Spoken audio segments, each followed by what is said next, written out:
Hello, I'm Dr. Heidi Horsley from the Open to Hope Foundation, and today I am talking with a therapist and expert on working with children around loss, and her name is Linda Goldman.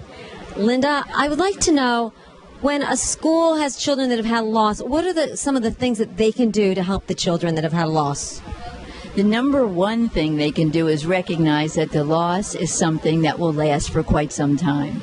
That school systems need to be accountable for the grieving child, and so often they may be accountable for other issues such as learning disabilities, but the grieving child is often left feeling like, oh, they'll get over it. Time will heal, when in effect they need interventions, recommendations, and caring.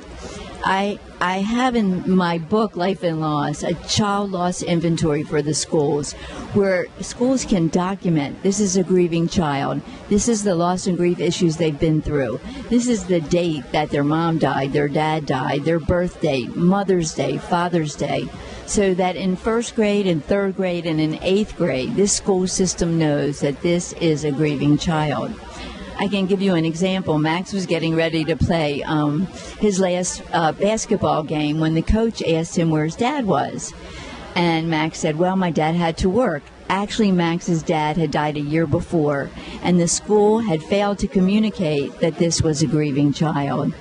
Another thing that they can do is be sure to speak to parents, to be part of a grief community team where everyone is on the same page about what they're doing to help the child. And the third thing is to be sure that common behavioral characteristics of grieving children, such as impulsivity, distractibility, inability to concentrate, and hyperactivity, are common, yet they're often used as a checklist to place kids in attention deficit, learning disabled tracks, when in effect their grief and trauma issues are not met and dealt with.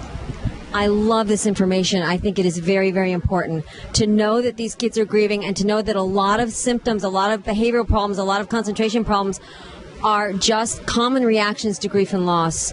Thank you so much, Linda, for this information. Oh, you're welcome. Thank you. And this is Heidi Horsley from the Open to Hope Foundation.